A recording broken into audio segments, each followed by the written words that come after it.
Hello viewers and welcome to Asia TV in Conversation with Taha.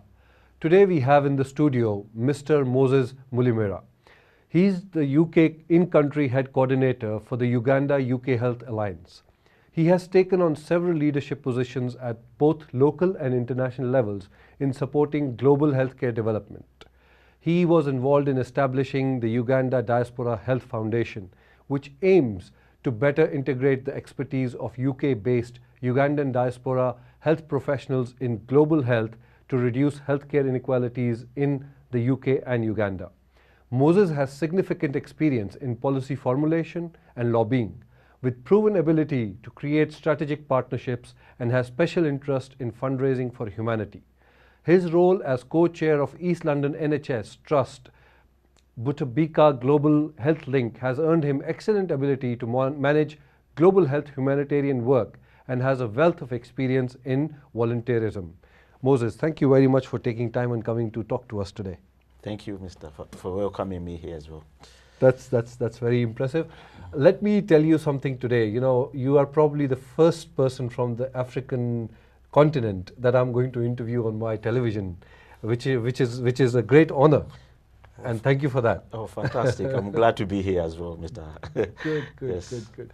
So Moses, you know, I always begin with this point that I would always like to know what drove people, you know, how did it all happen? How did you land into the UK? So start from the beginning. Start your life in Uganda and tell us about it. Very interesting life. Fortunately, my family were able to leave during the ages of Idi Amin and the war which happened. Right. So they managed to migrate here to the UK, as always the challenges of war and persecution. So at that time, most of the health professions and sort of the Ugandan Asians, they actually as well suffered in that sort of period. So coming to the UK, then the current president came on board and he sort of encouraged people to come back. But my parents were already here, established. Right. So as a young man at the age of 13, I was uprooted from Uganda to come and join them. Okay, I yes, see. and that's why I ended up here. Okay. So tell me about your family. Tell me about your father and your mother also. What did they do and how did it all happen, the migration? Yes, my father was into education. Okay. So he was a lecturer at one of the strong universities, Makerere University. Okay. My mother was at the time working at the Ministry of Commerce in Uganda. That's she's a business lady. Okay, that's very nice. Yes. Nice. So at that time, when she came to the UK, she trained as a social worker, because she was interested in looking after people and caring about people. Right. That's very good. So you started your life here as a student then? I came here as a student, a sort of O-level student, GCSEs, and then I went on sort of to progress into a degree, and now I'm doing my PhD at the moment. Okay. So you've straight away jumped to your PhD, but I'm going to go back to your bachelor's and master's. So what was the reason, what was the spark to make you go into the health sector? For me, when I came to the UK, one of the challenges I had was integrating myself in the culture. It's not easy migrating as a process, you know. So I struggled with the stresses of this country. People think migration is very easy, but it's never. So although I came to a very well-off country, I struggled with integrating myself in the community. Okay. And then I realized actually mental health was a key component to which was affecting my community. Right. That's why I ended up studying psychology as part of my degree, yes. Okay. And you know, like in the Asian culture, mental health is not really talked about. It's seen as a disease. So people shy away from telling each other, you know, I have a mental disease or I have Alzheimer's or anything like that. Is it the same in the African culture also? It's a big taboo. So one of the reasons why I made a charity, I was sort of leading a charity with East London, which is the Mental Health Trust, and I made the partnership with Uganda, was to understand how best I could actually support my community here in the UK. Okay. We believe mental health is caused by witchcraft, by God is curse, and most people actually find it difficult to go out to care, even in the UK where health services are free. Right. So it was my passion to see how I can support my community better and strengthen that. But you think people here also do believe in witchcraft and black magic and all that? Mental health, yes, they do. So it's one of our, that's one of our values and cultures, actually. Okay. People don't forget that because they've traveled. Right. It's actually, what I realize, actually stigma is stronger here Right. than actually in Uganda. Okay. Because we see other communities and people actually isolate themselves away from those communities. Right, Yes. right. So the superstition has been carried from Africa to the UK, and it doesn't matter what education you're getting, the superstition is still staying there. Still there. It's exactly the same in our community. Asian community, superstitions don't go. Yes. And that actually affects access to care, people recovering, because people come later. And like any other disease, the longer you take, the harder it is Obviously, for you to be treated. to treat, yeah. Yes, so I think awareness and campaigning is very important in all of these communities. Okay. And how much do you think, I mean, I can't ask you, give me a time frame, but where do you think, which generation will it change? Which generation do you think this taboo will go away? I think for me, my family's generation was different. They saw mental health as a taboo, really, and you can't talk about it. Yes. Our generation, people are sort of opening up because people are coming out. More of the celebrities are talking about mental health generally. On TVs, mental health is spoken about in a very positive way. And I think also what's happening, the GP services. Yes. People don't have to go into hospitals. Yeah. And so people can actually go to open services and access care there. Yes. Okay. So that's helping as well at the moment. That's very good. Yes. That's very good. So how did you land up with the idea of starting Uganda Health Diaspora Foundation? So one of the issues we had, I went out to Uganda, and I realized actually Uganda only had 36 psychiatrists. Okay. And of those, majority of them were in sort of private settings because of finances. Yes. So mental health itself was a neglected area. Okay. And I came here and I realized actually majority of my colleagues were into mental health. We had a lot of Ugandan health professions here. At the moment we have 300. Right. And I know about 70 who are into mental health. Right. And I asked them, why can't we come together and see how we can impact home? Right. And we agreed. So that's why we came together to see how best we can integrate ourselves. Okay. And as part of that, actually, the government opened up, and actually, I realized actually the power of the diaspora community, and how can they utilize to sort of improve learning and development back home. Sure. So that's how we started. Actually, a simple conversation and observing home. So, I mean, for me, this is a leadership initiative. Yes. So, tell me, how did this leadership get into a project, into a process for you? So, luckily for me, well, it all starts somewhere. So I went back to Uganda because I had a brother there who had a mental health issue. Okay. He ended up in a hospital. When I reached there and I realized actually there was one nurse to around 50 patients. And I thought, this is not right. Then I came back here and said, how can I impact? And I realized that in the UK, we struggle. We have 4 to 1 patient, and we still complain that we don't have enough resources. Yep. So I was looking 1 to 50, 4 to 1. Yep. How can we impact this? And luckily, my trust was very much interested in global health. Okay. Realizing actually the UK could learn better from these resource-limited settings. And they said, can we make a partnership with Uganda? Right. And this partnership, East London Butabika Hospital, which is the main referral hospital in Uganda for mental health. Okay. So they offered some seeds funding. They offered some support in terms of logistics, and that was easy to bring people together. Sure. I'm going to ask you a very strange question that might seem. What is the population of Uganda? Uganda at the moment is 40 million. 40 million. Yes. And this hospital is based in? In Kampala, which is the main capital city. It's the only referral hospital. We have 2.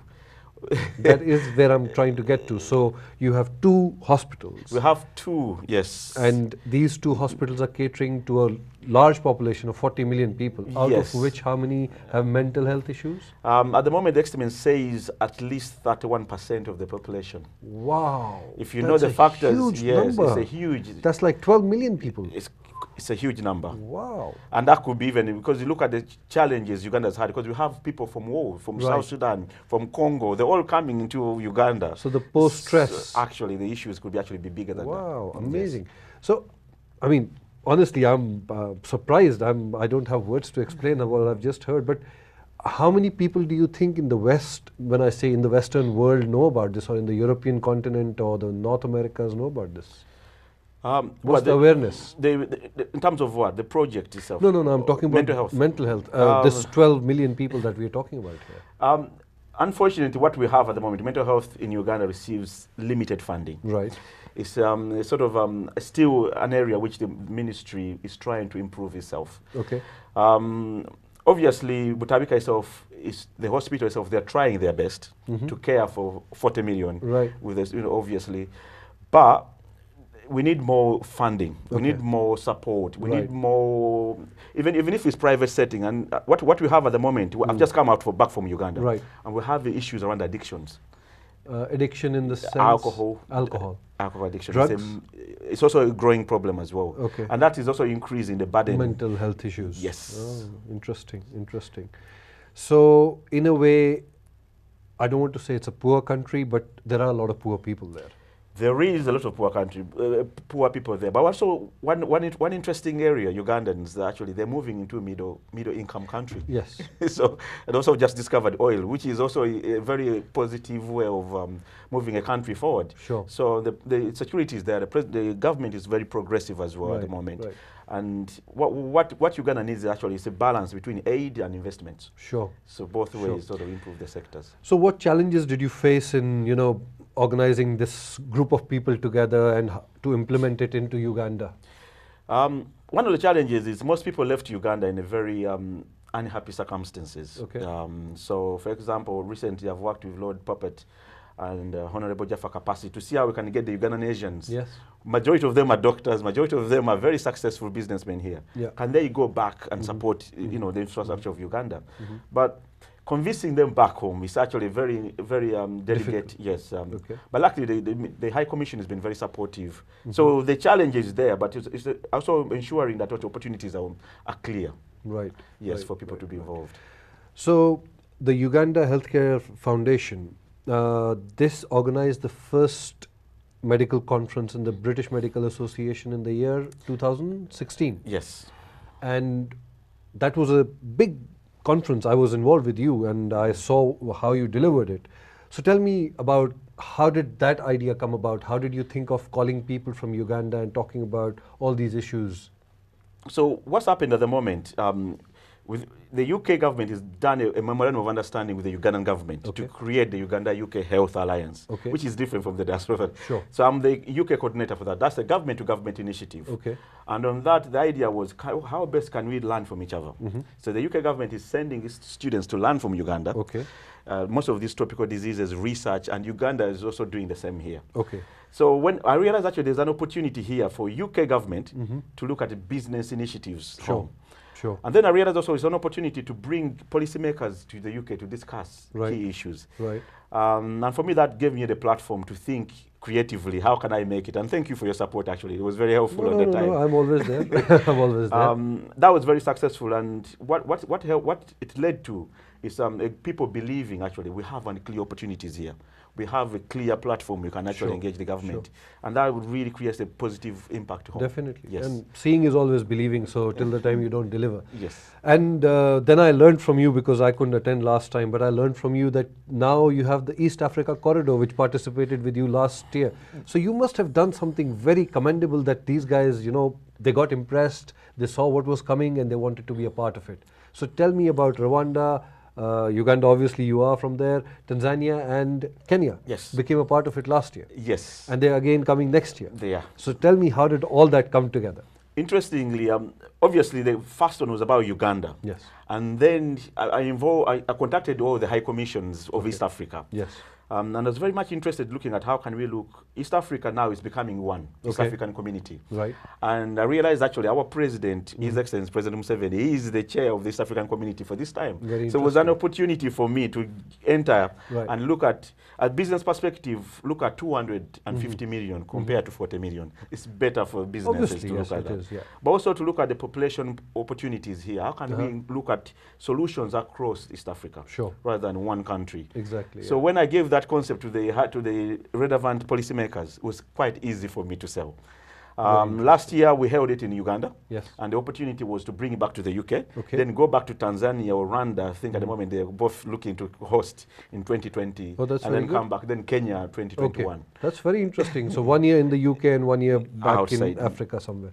Yes. Okay. So tell me, how many hospitals do you have in Uganda and what is the healthcare sector like? So at the moment, Uganda's got the system, the way it works with 2 national referral hospitals. Okay. So that's Butabika Hospital, the mental health one, Okay. and then Mulago, the main physical health one. Okay. Underneath that, we have regular 14 other regional referrals in the 14 regions of Uganda. Okay. Those are very small capacity bedded. So if they can't help, they send everyone to referral hospitals, Okay. which doesn't help as well. Okay. Then the private sector plays the 50% of the challenges. But do you have a super specialty hospital, whether private or public? Yes, we have the two ones, the mental health one, the Butabika Hospital, the two national referrals. Right. Those are the specialty ones. Okay. So they handle most of the care for Ugandans. Okay, and how many beds are each of them? Any idea? So the mental health one is built for about 500. But Okay. unfortunately, it's holding about 1,000 plus. Wow, okay. Yes, in terms of inpatient. Interesting. So there is the government is trying to decentralize services back. Okay. But what happens, people know, most of these hospitals run out of medicines, Okay. run out of simple little things because the pharmacies are far. So they said people travel long distances to the national referral hospitals. That's where you're going to get care. Right. That's what they think. That's where only doctors will be Right, anyway. right. So that's the challenge we're having at the moment. How can we support the rural settings for people to stay in those rural settings? So again, it might sound like a strange question. What is the corruption like in healthcare system in Uganda? Sorry. So that's an area which we are aware is a challenge. So obviously, but the Ministry of Health currently is putting policies in place Okay. to support. That's what, as part of Health Investment Forum, we're actually allowing. We told the ministry we need clear policies Okay. that really encourages people to invest in clear way. Okay. So there is a challenge of corruption. I'm not going to say it's not there. Okay. But I think the policies are there to sort of tackle that. And actually the president is very, very vocal around corruption and anyone who's sort of obtaining that, they're sort of challenging it Okay. in a way possible, yes. Okay. And do you have this partnership only with the UK, or do you have other partnerships throughout the world? So at the moment, we are looking at how can other countries, India is one of them. Uganda's got a long history with India. Most of Ugandans who are ill end up in India Okay. or China for treatment. Right. So we are trying to see how can we make alliances with that. And one of the current chair, Professor Jed Ban, who is the UK chair here, is looking at how making those connections. Australia at the moment, we're in a conversation there as well. Oh, interesting. To see how we can actually bring all those countries on board, especially Right. the Commonwealth. Right, right, right.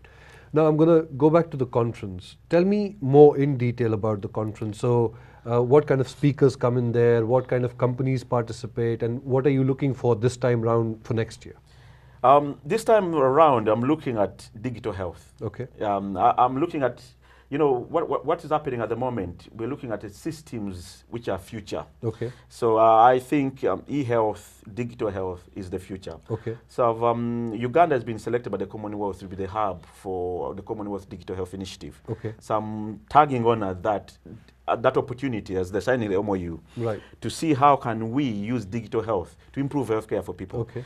As you know, mobile technology is moving forward, and Yes. everywhere in the world, that's what people are using. Yeah. So I'm trying to promote that. And actually, I realized I went to the university, one of the medical universities there, and 99% of them had had a mobile smartphone. Yeah. And I'm looking at you, that's the best way of diagnosis and learning. And Exactly. you don't have to be, you can actually be somewhere in India and Yes. offer support to Yes. Uganda somewhere. Yes, So that's yes. what I'm trying to convince this year, Right. my main focus. Right. And the president has also challenged me to look at pharmaceutical investment. Okay. So for me, he sees access to medicines and as a way of, we're importing almost 60 to 70% of our medicines are imported from China and India. Interesting. So there's a business case there for Okay. anyone who wants to sort of set up the Okay. pharma industry there. Okay. So, you know, you talked about smartphones. I know there is a service available which is, you know, like you can consult a doctor on your phone, Yes. seeing him.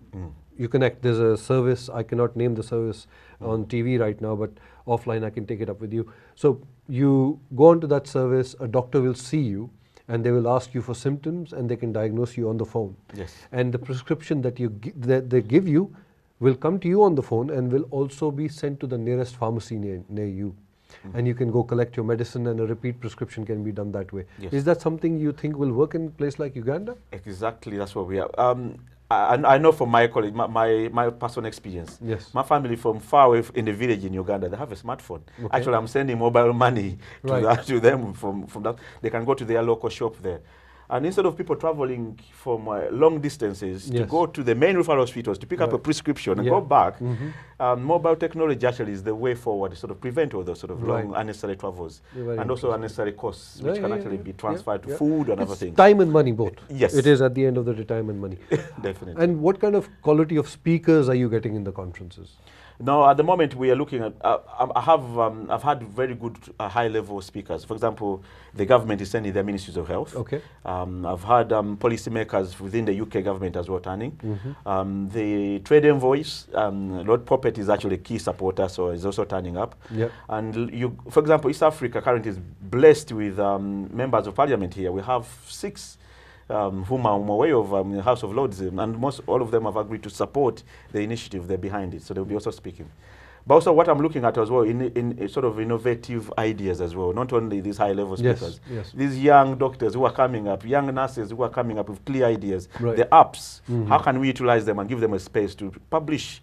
So the reason why I'm using the British Medical Journal Yes. is they also to support medical research. Okay. So unfortunately, as a student before, when I was doing my PhD, finding research from Africa is difficult. Okay. So you either can find better research in India, or not because it's not there, Mhm. because it's not published in I the see. high-impact journals. Okay. So I'm actually challenging the British Medical Journal. Can we look at supporting medical research from these areas? I see. Yes. I see. So you went on to innovative ideas from this conference. Have you looked at any artificial intelligence-backed health systems yet?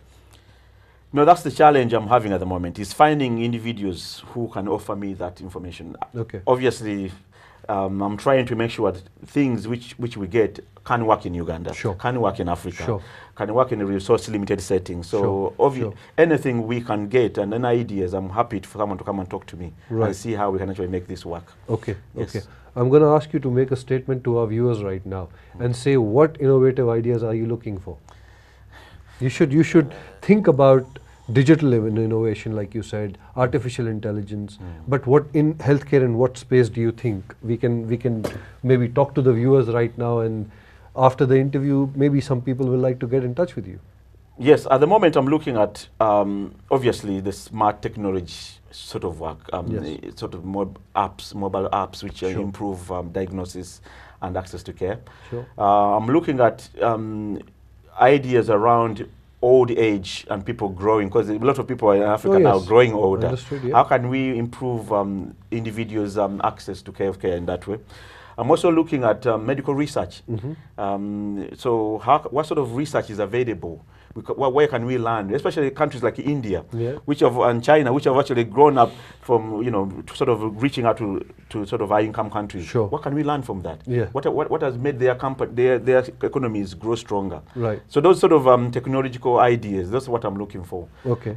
Sort of improve healthcare in That's Uganda. very good. That's very good. That leads me on to my next question, which is Brexit. Now that Brexit is going to take place, as the government says, what do you think is going to happen on the front of the nurses? Because there is already a shortage of nurses.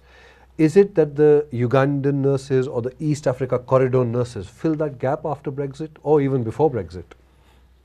Well, it's a challenge. I work for, as part of my role, also linking with Health Education England, Yeah. which trains UK doctors and nurses. Yes. Brexit brings a challenge to the UK because that means UK is already short of doctors and nurses. Also, we have to look at other countries. Where can they benefit? I'm looking at Uganda having 40 million and India's population. Where can we really look at that? But there's an opportunity here for Ugandan, from a Uganda perspective. For me, there's a programs are currently being set up by Health Education England, Global Learners Program. Ugandan nurse can come here, train and work within the NHS, and then be able to go back as a leader. So that's one of the programs I'm looking at, which would actually impact the country without really causing brain drain. Right. So I'm looking for opportunities whereby both countries can benefit, rather than actually taking healthcare workers away and never return them. No, it's a very good idea. It's a very good idea. That is impressive.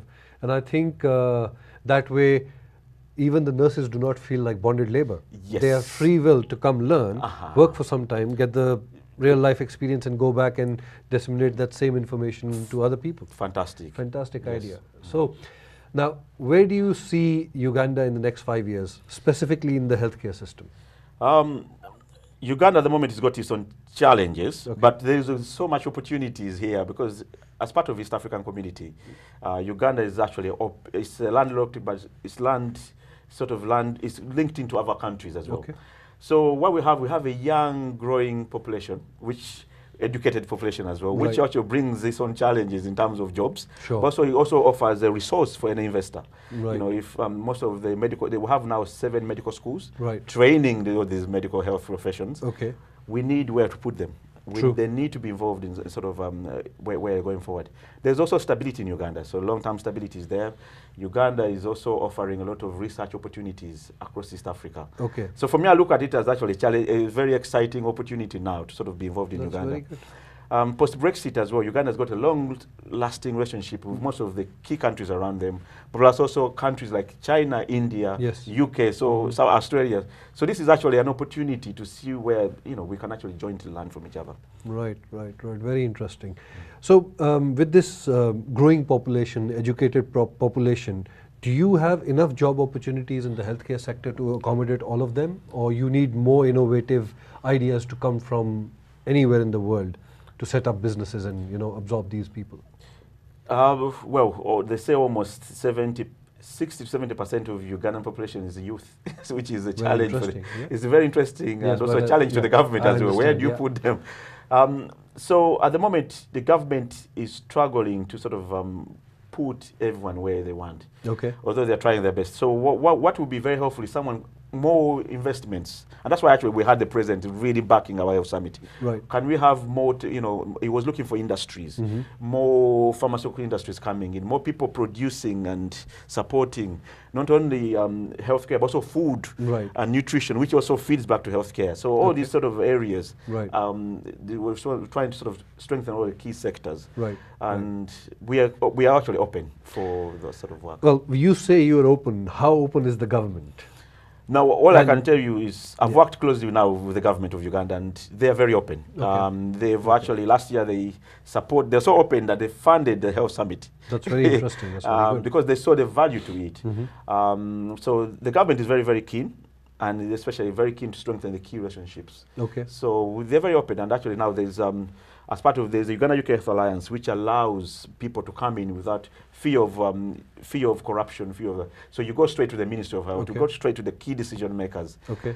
My colleagues are best within the ministry. They can support you. You don't have to struggle with other Right, things. right. And those who go through the Uganda UK Health Alliance, they're given free visa entries. They're given support within the healthcare systems. So it's trying its best to offer as much support as it can. Right. Yes. Right. That's very good. I'm going to ask you a very hard question now.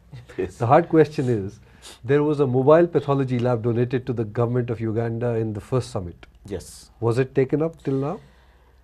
So what happened at the time when, unfortunately, there was changes within the Ministry of Health. So we lost. It was more of my fault and not following up with the individual. Okay. But there was interest with the government. Okay. So I think for me, it would be an opportunity, if you can, to restart a conversation. Now that we have the Uganda UK Health Alliance, that's something the permanent secretary can actually pick up. Sure. Yes. Sure. So that is what I'm trying to ask, that opportunities will come. How receptive are the people? How receptive are the governments? Yes. And now you have 4 governments, not just one. Yes. So we have to be very careful going forward that how we can get the whole of East Africa known to UK, to Yes. Europe, to North America, to Asia, which is China, India, and then Australia. And I'm sure every business is looking at Africa today. Yes. Every single business in the world is looking at Africa. Yes. You have to make yourself more attractive by getting things done. So yeah, I'll please comment. I hear you. No, yeah, I agree with you, and I think one of the problems I had at the time was the government, the Ministry of Health was asking, let's wait to see what Tanzania, because I think they were doing the similar technology in Tanzania. Correct. Can we look at the evidence before we sort of commit? Move to that. Yes, and I think it's maybe higher. I don't know how far they've gone Okay. with that technology. Maybe it's time now to sort of Sure. reintegrate to We Uganda. can and talk. I'm very happy to do that. That's great. Yes. Now I'm going to come back home to the UK and I'm going to ask you a question which I usually do because our channel is aimed at Asians and Africans. So today my question to you is it a myth or reality that black British people do not get jobs in the mainstream, whereas you have demonstrating by doing the contracts, projects in the healthcare sector that might not be the case? Could you tell us more about it? I think in terms of jobs within the UK, Yes. Well, I think the UK, the policies are very clear in terms of anti-discrimination Sure. and support of that. Yes. So I think if you're good enough, you'll be able to get the job, and you have everything. I think that's UK is very open for that. Okay. Obviously, people feel reasons why some areas may not be benefiting, as always social policies are there. Sure, sure. And it's all understanding all those things. But Right. I think if people are given opportunities, everyone is equal in terms of UK. That's Okay. what I feel. That's great. I mean, yeah, the diversity in this country, the Anti-Racism Yes. Discrimination Act, all those things really, really does make it attractive. And people, hardworking people, knowledgeable people have made it big. It's not that Yes. they haven't, and they're from all over the world. It's not just one community. I agree with you. I've worked with colleagues here in the Yes. House of Lords and from every sort of Exactly. walk of life, and Exactly. people who left with nothing, making themselves, including, I always look at Lord Poppet and I think, he came from Uganda as a 17-year-old, lost everything, Yes. came here and actually was able to sort of develop himself into what he is today. So True. there is always a vision to everyone. Yes, Yes, in the UK. So on the vision question, how many people work in your team? At the moment, here in the UK, Yes, UK, I have a team of 5. Okay. Yes. And this is for the Health Foundation? Yes. For the UK, because I'm working with the UK government at the moment, Yes. Uganda UK Health Alliance. The Yes. Health Foundation, we are that's the diaspora. Okay. So we have come together as the Ugandans who are diasporians. We are Okay. 300. Okay, Yes. that's very good. Yes, Wow, we are that's very 300 good. healthcare professions. Okay. At the moment. So I can imagine the information disseminating to about 30,000 people from those 300. That's Yes. that's the way to do it. Yes. And what are your future projects? Where do you see yourself in the next 5 years? Currently, as a person, I'm looking at myself finishing my PhD. So I'm looking at mental health and HIV, which is a big problem at the moment in Uganda. Okay. Once I finish that, I'm looking at see how I can continue lobbying and supporting Uganda Okay. and East Africa and Africa. But also looking at what can we learn from other countries. I'm actually very interested in these countries which are entering high-income countries. Countries like India, Right. whereby resources continue becoming available and they strengthen their ecosystems. What can countries in Africa learn from that? Right. Looking at countries, for example, Uganda at one point had the same GDP as Singapore. What happened? Something happened. Something lost. So we need to look at how can we look at the business Sure. concept Sure. as well Sure. as a country, and open up to the markets as well. Right. Yes. And you briefly touched upon the 111 service with me before we started the interview. How do you, if that service was implemented in Uganda, where do you see it going? People will use it or no? It's a service which I think would really, really impact in terms of healthcare. At the moment, what's happening, everyone is ending up for any little thing in a main referral hospital. Yes. So I think this service would actually support preventing people moving distances just for Right. minor things which can Yes. actually go to a pharmacist. Right. But people don't trust those pharmacists. True. That's why they ending up with the main referral hospitals. Sure. And most of these rural areas only have a nurse there, so people feel they need to speak to a doctor Right. to feel confident that actually Okay, they've been not to the diagnosed. nurse. Yes. Yeah. But I mean, even in the UK, for being a developed nation, 111 service, the first tier has really helped people. If in the middle of the night you have a problem, the GP is not open. If you go to the A&E, it's going to take you probably 4 hours. But 111 service, you can speak to someone straight away, I agree. and Yes. you get help. And I've used it myself. So. So yeah, I've used it myself. That's why I Yes. brought it up. I mean, Yes. the whole idea of the 111 service is that you don't have to go and wait. And still, people talk about the problems of the NHS system here, Yes. which is a very good system in my opinion. So that brings me to the part where I will ask you that people who are watching this program from the Ugandan diaspora or the East African diaspora, how can they reach the Uganda Health Diaspora Foundation if they want to inquire about anything that you guys offer? Fantastic. Obviously, I'm available. Yes. People are free to sort of contact me on my email, moses.mulimira@hotmail.co.uk or at health education, moses.mulimira@healtheducation.nhs.uk. Sure. But also, obviously, myself. If they feel, Yes. if people know you, I'm very happy to sort of reach out to Sure. your television here. But At the moment, we are based within the Ministry of Health in Uganda. You can actually Google us as well and find our websites there. Sure. And we are open to anyone to come and share. Can you also narrate out the website address for the foundation, please? Yes, it's www.uganda-UK-health-alliance.org. Okay. Yes. So I hope our viewers have made a note of that. Yes. And with that, I'll ask you to pass on a message to our viewers today. What can you tell them? To the viewers today, I think this was a very interesting conversation today, and I think we need more of these conversations on TV and wide open. Sure. For me personally, it was a very opening opportunity for me, and I want to thank the TV as well and yourself. Thank you. It's always nice to sort of look at what can we look at as a community. It's about humanity and bringing everyone together. We can work together as a group of human beings and see where we can support where we are. Definitely. So I look forward to working with everyone and looking forward to working with you going forward. Thank you. And Moses, thank you very much for coming to our studio today for this interview, and I look forward to seeing you soon. And viewers, thank you very much for watching the program. I will be seeing you next week again. Thank you. Thank you.